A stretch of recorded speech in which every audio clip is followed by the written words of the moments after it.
Hello मेरे प्यारे दोस्तों, कैसे हो आप सब। उम्मीद करती हूँ आप सब बिल्कुल अच्छे से होंगे। तो बातें बहुत हैं करने वाली, लेकिन कहाँ से शुरू करें, कहाँ ख़त्म करें।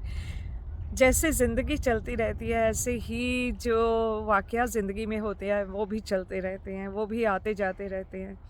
तो मुझे बहुत से दोस्तों ने कहा था, एक तो मैं अपनी लाइफ सीरीज़ को कंटिन्यू रखूं, फिर उसके साथ उनके सवाल थे कि काफ़ी सारे सवाल थे। तो आज मैं कुछ एक सवाल जो मुझे याद हैं, मैं उनके जवाब आप सबको देना चाहती हूँ। तो कुछ एक दोस्तों ने पूछा था कि क्या मेरे हस्बैंड अब मेरे साथ नहीं रहते, और जब मेरे साथ हादसा हुआ तब वो कहाँ थे। शायद उन फ्रेंड्स ने वीडियो अच्छे से नहीं देखी थी। तो मैंने बताया था कि जब मेरा बेटा, अभी मैं प्रेग्नेंट थी, 8 मंथ्स प्रेग्नेंट थी, तो मैं लंदन वापस आ गई थी। उस वक़्त वो वहीं रहे थे अमेरिका में, और उसके बाद वो वापस नहीं आए थे। जब बेटा पैदा हुआ तो उनको बताया गया, तब भी वो वापस नहीं आए, और उल्टा उसके बाद वो कुछ महीने बाद मुझे फ़ोर्स करने लगे कि मैं बच्चों को लेके, तीनों बच्चों को लेके अमेरिका आ जाऊँ और वहीं हम लोग इकट्ठे रहें। तो मैंने उनसे कहा, ठीक है, आप घर ले लें और हम लोग इकट्ठे रहने को तैयार हैं, और आप काम करें जो भी कर रहे हैं, तो उससे अगर गुज़ारा चलेगा तो देखते हैं। तो कह रहे, नहीं, अभी तो मैं किसी के साथ एक रूम शेयर करता हूँ, और जब आओगे आप लोग तो तब हम अलग से घर किराए पे ले लेंगे। तो मैंने कहा, मैं 3 बच्चों को लेके किसी के साथ रूम शेयर कर रहे हैं, वहाँ पे रहूँ, ये तो सही बात नहीं है। तो इस पे हमारी अनबन हो गई थी, और फिर उन्होंने कहा कि घर तब लेंगे जब मैं काम करने लगूँगी थी। लेकिन बच्चा उस वक़्त छोटा था, बेटी की भी हालत ऐसी थी कि उसको स्कूल भी नहीं भेज सकते, घर भी नहीं, अभी ठीक से अकेले नहीं रह सकते हैं बच्चे आपस में। तो नई कंट्री और सारा कुछ देखना उसका, कैसे करेंगे? मैं काम पे नहीं जा सकूँगी, क्या होगा? तो उन्होंने बोला कि मैं बच्चों को बेबी सिटर के पास छोड़ के, ये बात मैंने अपने उस सीरीज़ में बताई हुई है। तो मेरा उनसे यही इस बात पे डिसएग्रीमेंट कह लें कि मेरा उनसे इस बात पे इत्तेफ़ाक नहीं, इत्तेफ़ाक से ये बात मैंने कही थी उनसे कि भई, अगर मैंने काम करना है, मैंने बच्चों को बेबी सिटर के पास छोड़ना है और मैंने ही कमाना है, तो फिर मैं आपके पास किस लिए आऊँ? ये मेरा डिसीजन था, मैंने कह दिया कि नहीं, मैं नहीं आऊँगी। अगर आप मर्द हो के आप रिस्पॉन्सिबिलिटी नहीं ले सकते हो और बच्चों को नहीं देख सकते, अपने घर को नहीं बना सकते, और बीवी से काम करवा के रखना चाहते हो, तो मैं 3 बच्चे पाल रही हूँ, मैं एक चौथा आदमी जो बच्चे की तरह है, मैं उसको क्यों पालूँ? तो इस बात पे हमारी बात ख़त्म हो गई, लेकिन ना हमारा कुछ भी लीगली कुछ भी नहीं हुआ था, जिससे हम सोचें कि हाँ, हम बिल्कुल एक-दूसरे से अलग हो गए हैं। तो मेरा बेटा तकरीबन 1 साल के करीब था, जब मुझे पोस्ट में नहीं था, सॉरी, वो एनवेलप था, जैसे कि पोस्ट में आया हुआ है, लेकिन कोई हमारे घर में पोस्ट करके गया। तो जब देखा तो वो बाय हैंड किसी ने डिलीवर किया था, लेकिन वो लिफ़ाफ़ा अमेरिका से आया हुआ था। बहुत बड़ा-सा ब्राउन एनवेलप था। तो जब खोल के देखा तो उसमें डिवोर्स के लिए मेरे हस्बैंड ने अप्लाई किया हुआ था अमेरिका से। तो उसके बाद मैं अपने भाइयों के पास जाने ही वाली थी, समर में मोस्टली जाते थे जब बच्चों को स्कूल से छुट्टियां होती थी। तो मैं काफ़ी उसके बाद गई हूँ, तो भाइयों से बात की। एक तो उस वक़्त गई, तो उन्होंने कहा, छोड़ो, कोई बात नहीं है, करता है, अप्लाई करने दो उसको, कौन-सा फ़र्क पड़ेगा ना, वैसे भी अकेला रह रहा है। तो ऐसे करके 1-2 साल और निकले, तो बाद में भाई कहने लगे, सब लोग, भाभियाँ भी, कि भई, अगर वो आपको कोई खर्चा नहीं दे रहा, अगर ये भी नहीं पता कि उसने साथ रहना है, नहीं रहना है, डिवोर्स का क्या हुआ, जो पेपर फाइल किए थे, उसका भी नहीं कुछ हुआ, तो चलो हम चल के जो गवर्नमेंट के ऑफिसेज़ हैं, वहाँ पे हम उससे पैसे के लिए बोलते हैं। तो हम लोग वहाँ गए कि उससे हम बच्चों का खर्चा माँगे। उसका जो रिकॉर्ड नंबर वगैरह, सोशल सिक्योरिटी नंबर्स होते हैं, वो मेरे पास थे, तो मैंने बताया। तो वहाँ ऑफिस में उन लोगों ने मुझे इन्फॉर्मेशन दी कि आपका तो 1 साल पहले डिवोर्स फाइल हुआ था, वो हो चुका है। तो मैंने बोला हाँ, मुझे पेपर आए थे लेकिन उसमें कुछ ऐसा लिखा नहीं हुआ था। तो कह रहे वो पेपर उसने तब भेजे थे जब डिवोर्स हो चुका था।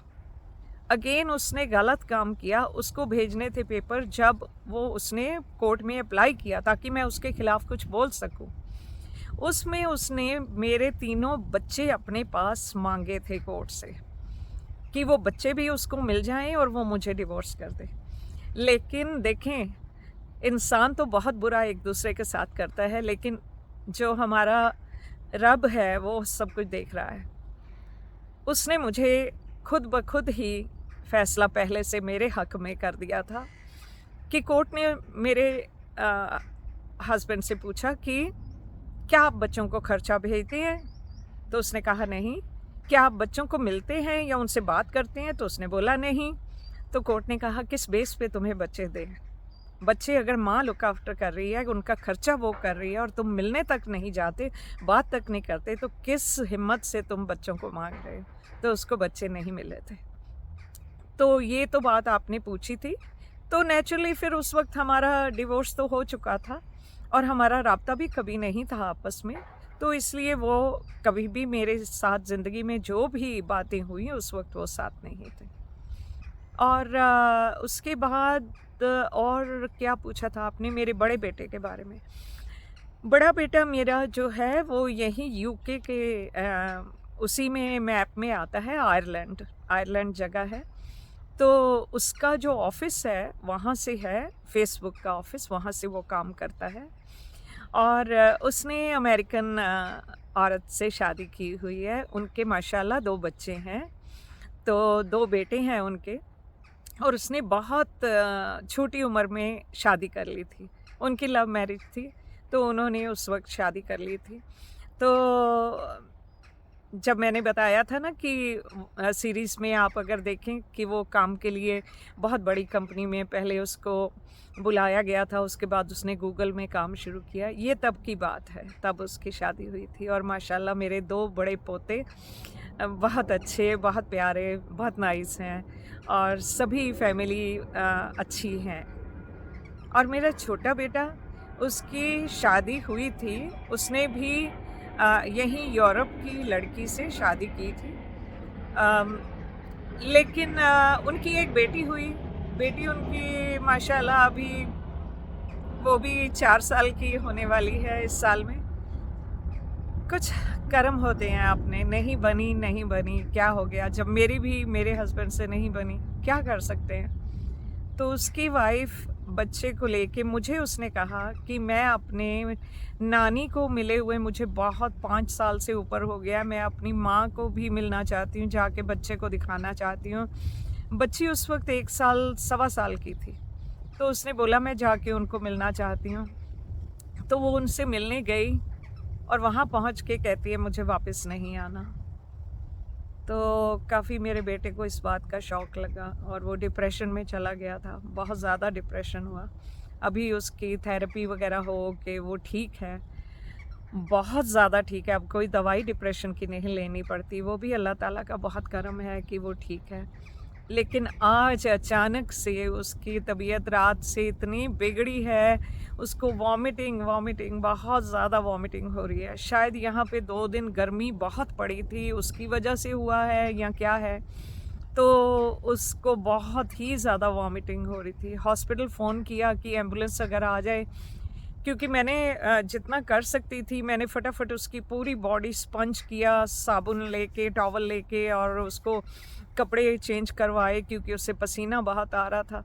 सब किया जितना कर सकती थी, लेकिन उसमें बिल्कुल हिम्मत नहीं हो रही थी उठ के बैठने की, क्योंकि इतना ज़्यादा बॉडी से वॉमिटिंग हो के पानी निकलता है तो कमज़ोरी आ जाती है। तो एम्बुलेंस वालों ने मना किया कि ये बहुत ज़्यादा कोई इमरजेंसी नहीं है, घर में आप जो दे सकते हो दो, उससे थोड़ा ठीक करने की कोशिश करो, नहीं तो अपने जो आपका अपना डॉक्टर है उसको कॉल करो, उससे कोई दवा ले लो, क्योंकि यहाँ कोविड फिर से बहुत फैल रहा है। तो कोविड की वजह से एम्बुलेंसेस वगैरह ज़्यादा प्रेफर कर रही हैं उन पेशेंट्स को, नॉट कस्टमर्स, उन पेशेंट्स को लाने की ताकि उनको ज़्यादा इलाज की ज़रूरत है। और ऐसे हालात में जहाँ कोविड पेशेंट ज़्यादा हों वहाँ हॉस्पिटल जाना और भी रिस्की होता है। अगर आप पहले से वीक फील कर रहे हो तो तब आपको ये कोविड होने के और चांसेस होते हैं। तो अभी घर पे ही है, उसको छोड़ के मैंने कहा मैं थोड़ा पार्क जाके मैं थोड़ा रिलैक्स करके आऊँ और थोड़ा अपना व्लॉग वगैरह बना के आऊँ, तो मैं यहाँ आ गई। तो जी ये हो गई मेरी ये वीडियो, आपको पोस्ट करूँगी तो आप देखिएगा। और अल्लाह करे कि सुख दुख ऐसे ही साथ साथ चलते रहें तो फिर कुछ फील नहीं होता, लेकिन जब थोड़ा सा भी दुख ही दुख मिलते रहते हैं तो इंसान टूटने लगता है। अगर आप अपने रब पे, जिसको भी आप मानते हैं, उस पे अपना विश्वास ना तोड़ें, उस पे कायम रहें और जो वो दे आपकी झोली में डाले, चाहे वो दुख हो चाहे सुख हो, उनको कबूल करें। तो ये मेरी आप सबसे रिक्वेस्ट है कि आप कभी भी निराश मत हों। अगर सुख नहीं रहे तो दुख भी नहीं रहते, और दुख चले जाएंगे तो उसके बाद सुख तो आने ही है ना। सेम ऐसे ही जैसे दिन ढल जाता है तो रात आती है, और रात जब बीत गई तो फिर सुबह आएगी। तो फिर निराश क्यों होना, खुश रहो। ओके, टेक केयर, और मिलेंगे हम लोग अगले व्लॉग में। तब तक के लिए अल्लाह हाफिज।